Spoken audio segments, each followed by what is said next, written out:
नमस्कार, capital TV का खास शो राहुल का अग्निपथ देख रहे हैं आप। मैं हूं आपके साथ पूजा। दिल्ली ब्लास्ट को लेकर भारत की सरकार पीएम मोदी एक्टिव है और कांग्रेस घिनौनी राजनीति कर रही है। भूटान यात्रा से लौटने के तुरंत बाद प्रधानमंत्री मोदी सीधे दिल्ली के एलएनजेपी अस्पताल पहुंचे और सभी घायलों का हालचाल जाना। लगातार मीटिंग्स भी ले रहे हैं, पर राहुल गांधी को देखिए, वो बिल्कुल गायब हैं, चुप हैं, खामोश है। राहुल गांधी की चुप्पी खामोशी को लेकर बीजेपी ने सवाल भी खड़े किए हैं। बीजेपी अध्यक्ष दिलीप जायसवाल ने राहुल गांधी पर तीखा हमला बोलते हुए सवाल उठाया कि जब दिल्ली में धमाका हुआ तब राहुल गांधी कहां थे। जायसवाल ने आरोप लगाया कि राहुल गांधी इस गंभीर घटना पर चुप्पी साधे हुए हैं और आतंकवाद के खिलाफ खुलकर कुछ नहीं बोलते। तो आतंकवाद पर राहुल गांधी की चुप्पी क्यों, इस पर आज चर्चा करेंगे।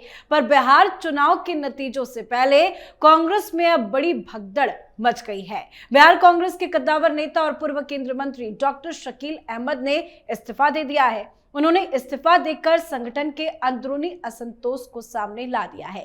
शकील अहमद ने अपने पत्र में भले ही निजी कारणों का हवाला दिया हो, लेकिन बाद में बातचीत में उन्होंने साफ साफ कहा कि मैं टिकट बंटवारे से दुखी था, अब कांग्रेस में वरिष्ठ नेताओं का सम्मान नहीं बचा है। उनके इस बयान ने चुनाव के बाद की राजनीतिक हलचल को और ज्यादा तेज कर दी है। तो राहुल गांधी को एक बार फिर खटगरे में कैसे खड़ा कर दिया गया, आज इन्हीं तमाम मुद्दों पर चर्चा करेंगे। मेरे साथ स्टूडियो में मौजूद हैं कैपिटल टीवी के एग्जीक्यूटिव एडिटर राजीव जी। सर, आपका बहुत बहुत स्वागत है। धन्यवाद। सर, दिल्ली ब्लास्ट के बाद राहुल गांधी का एक ट्वीट बस आया है, उसके बाद उन्होंने चुप्पी साध ली है, लेकिन उनकी चुप्पी तो कई तरह के सवाल खड़े कर रही है। बिल्कुल सवाल खड़े कर रहे हैं, इसलिए सवाल पूछा जा रहा है कि चुप क्यों हो, क्योंकि जवाब सबको पता है, लेकिन फिर भी राहुल गांधी के मुंह से तो निकले।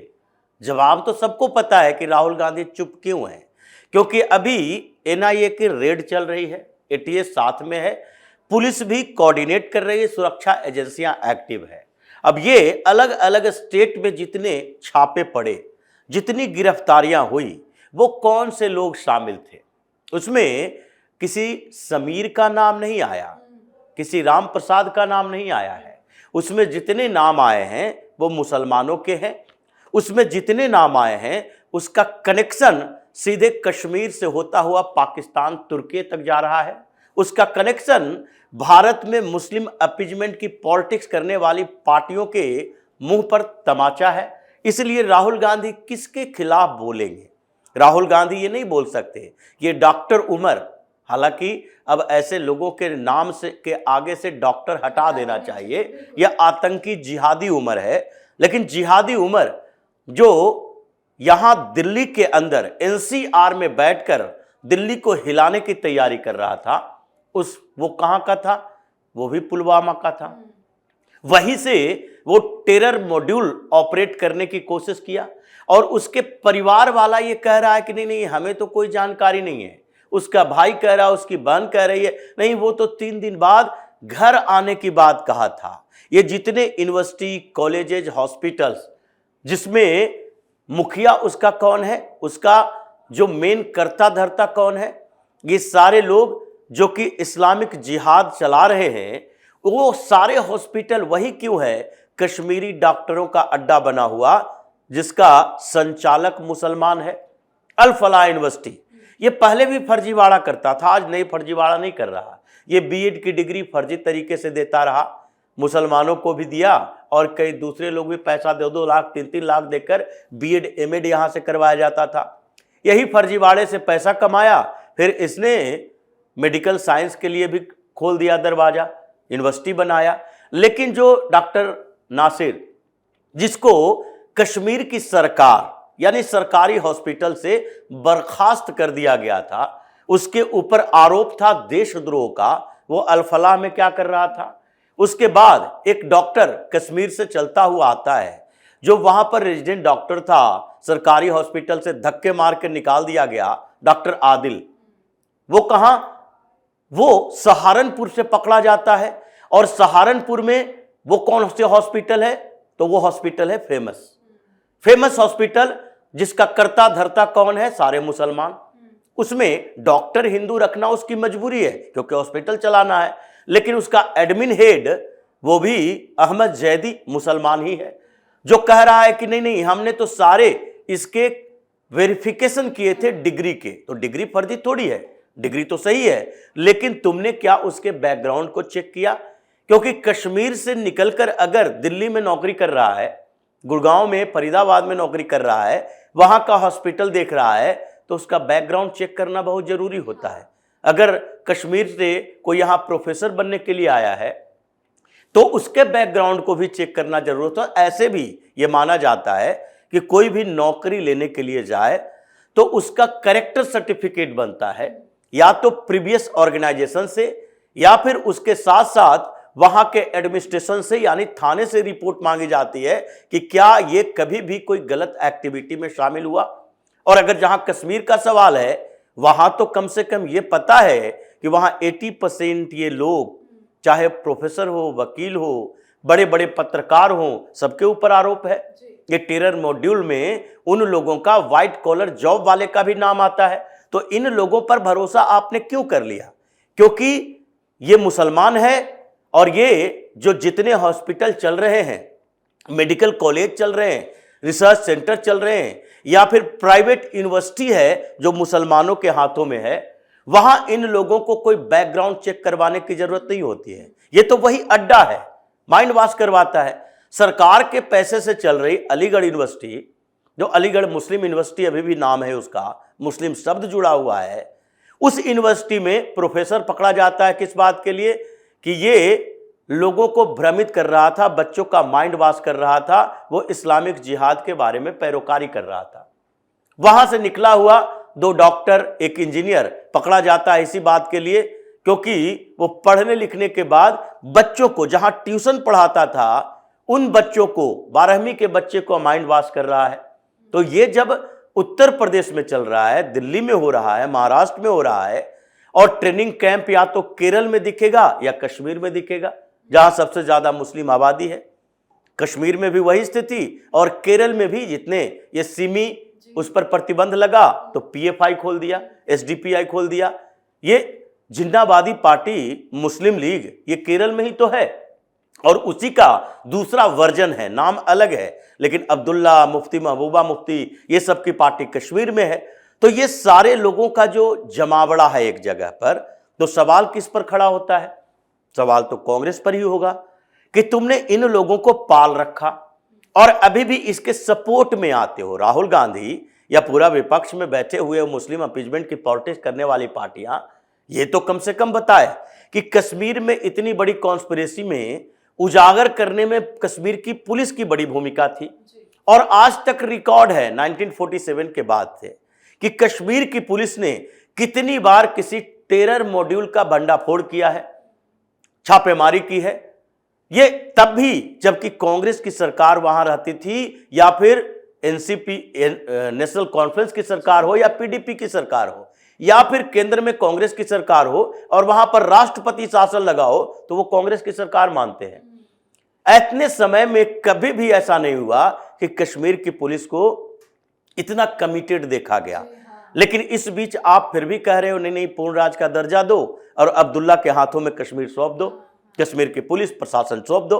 तो अभी राहुल गांधी के ऊपर सवाल उठ रहा है कि आज खुलकर बताओ, बिहार का चुनाव खत्म हो गया, अभी आगे चुनाव होगा, आज खुलकर बात करो। जो तुम कहते हो, तुम लोग बार बार ये नैरेटिव गढ़ने की कोशिश कर रहे हो कि हिंदुस्तान में जो मुस्लिम युवा या भटके हुए युवा, अनपढ़ लोग, पिछड़ापन के कारण, बेरोजगारी के कारण ये लोग आतंकवादी बन जाते हैं, बदला लेने के लिए आतंकवादी बन जाते हैं।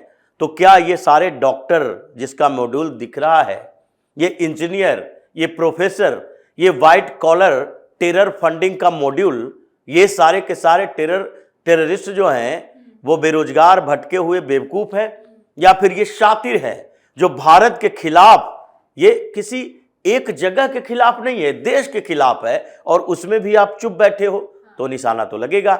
ये 4-4, 5-5 राज्यों में छापेमारी हुई, हरियाणा में छापेमारी चल रही है, उत्तर प्रदेश में चल रही है, दिल्ली में चल रही है, और सबसे ज्यादा कश्मीर में हो रहा है।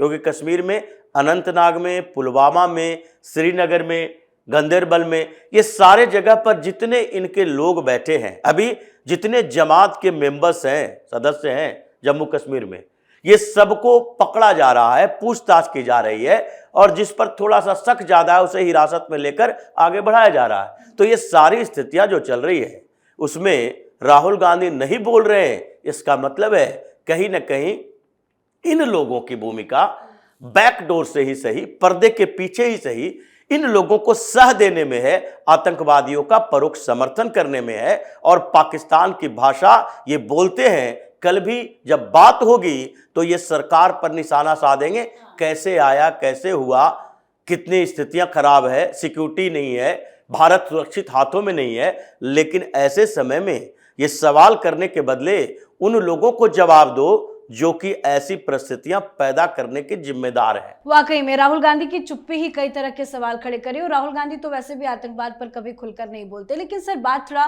कांग्रेस की भी कर लेते हैं। बिहार में तो एग्जिट पोल ने साफ साफ बता दिया है कि एनडीए की सरकार बन रही है। नतीजे तो 14 को आएंगे, लेकिन नतीजों से पहले कांग्रेस पार्टी में क्या चल रहा है? ये शकील अहमद का इस्तीफा देना भी तो राहुल गांधी को सीधा सीधा संदेश है। देखिए, शकील अहमद खान ने तो मजबूरी में इस्तीफा दिया। अच्छा। ये मुस्लिम लीडर है और अगर इसको इस्तीफा देना था चुनाव से पहले देता। हाँ। लेकिन नहीं दिया। नहीं, हमें कांग्रेस को बचाए रखना है। दिक्कत राहुल गांधी से है, कांग्रेस से दिक्कत नहीं है। ये भारत के मुस्लिम लीडर की समस्या है। ये कांग्रेस के साथ चिपका रहेगा, निशाना साध रहा है। तो हम मतलब बार बार इस बात का व्यक्तिगत कारण तो है, लेकिन हम कांग्रेस के नेतृत्व से दुखी है और वहां वरिष्ठ नेताओं का सम्मान नहीं होता। कब सम्मान हुआ? जब आपके पिताजी विधायक थे, उनका सम्मान हुआ। आपके दादाजी विधायक थे अहमद गफूर, उस समय उसका सम्मान हुआ। इनके जो शकूर अहमद इसके पिताजी थे, उस समय सम्मान हुआ। सम्मान तो वहां सिर्फ उसी का है जो गांधी नेहरू खानदान के पैरों के पास बैठा रहता है। ये वरिष्ठ कनिष्ठ की बात नहीं है। अगर आज के लीडर में जितने लीडर, ये शकील अहमद खान से ज्यादा सीनियर लीडर नहीं है। ये शशि थरूर, ये नए लीडर हैं कांग्रेस के लिए। मनीष तिवारी बहुत ज्यादा सीनियर लीडर नहीं है और इन लोगों से ज्यादा सीनियर लीडर है मल्लिकार्जुन खड़गे, जो आजकल स्टार बना फिर रहे हैं। तो ये बात करते सीधे तौर पर अगर कहना था कि कांग्रेस के अंदर राहुल गांधी के चमचे के अलावा किसी का सम्मान नहीं है, लेकिन फिर भी ये शकील अहमद खान ने इस्तीफा दिया। मजबूरी हो गई कि अब बर्दाश्त नहीं हो रहा है। मुस्लिम लीडर है इसलिए कांग्रेस को बचाने के चक्कर में रहता है, महागठबंधन के खिलाफ नहीं जाएगा। चुनाव का इंतजार किया, जब वोटिंग से पहले ये दे देते तो पता चलता कांग्रेस में क्या चल रहा है। लेकिन इसके अलावा जितने लीडर हैं बिहार के अंदर, जो ये नहीं सोच रहा कि कांग्रेस का भविष्य क्या होगा, जो अपने भविष्य के बारे में सोचता है। शकील अहमद खान ये तो अब बुजुर्ग नेता हो गए, कभी प्रदेश अध्यक्ष कांग्रेस का हुआ था। लेकिन वो लोग जिसको ये लगता है कि हमारा भविष्य भी है, हम आगे राजनीति में आगे बढ़ेंगे, वो सारे लोग जो नाराज चल रहे हैं, परिणाम आने का इंतजार कीजिए। बिहार में इस्तीफों की झड़ी लगेगी और उसके बाद जिन जिन राज्यों में चुनाव है, ये अधीर रंजन चौधरी लगातार बात कर रहे हैं कि भाई अब तो बर्दाश्त नहीं हो रहा, अब रास्ता अपनाना पड़ेगा। शशि थरूर ये केरल में है ही। तमिलनाडु में चार नेताओं ने कहा नहीं, ये राहुल गांधी सही नहीं कर रहे, एसआईआर का विरोध करके डीएमके के साथ खड़ा होके हम अब कांग्रेस से संतुष्ट नहीं हैं। तो हर राज्य में जहां आगे चुनाव होने वाला है, ऐसे ही कांग्रेस के लीडरों की संख्या घटती जाएगी और कभी राहुल गांधी किसी स्टेट में चुनाव प्रचार के लिए जाएगा तो चारों तरफ से इनके नए नए नेता ही दिखाई पड़ेंगे। बिल्कुल सर, बहुत बहुत धन्यवाद सर धन्यवाद समझाने के लिए। तो एक बार नहीं, हमेशा देखा गया कि राहुल गांधी आतंकवाद पर चुप्पी साधे रखते हैं। दिल्ली में जो कुछ भी हुआ, राहुल गांधी ने उससे भी दूरी बनाई। ऑपरेशन सिंदूर के वक्त भी राहुल गांधी का पाकिस्तान प्रेम देखा गया था और इस बार फिर ब्लास्ट पर चुप्पी है। मतलब राहुल गांधी दिल्ली ब्लास्ट पर कहीं ना कहीं फंसते हुए नजर आ रहे हैं। साथ ही बिहार कांग्रेस में नतीजों से पहले विद्रोह की शुरुआत भी हो गई है। शकील अहमद का कांग्रेस की सदस्यता से इस्तीफा राहुल गांधी को सीधा सीधा कड़ा संदेश है। तो आप भी अपनी राय कमेंट करके लिखिएगा। देखते रहिए कैपिटल टीवी। नमस्कार।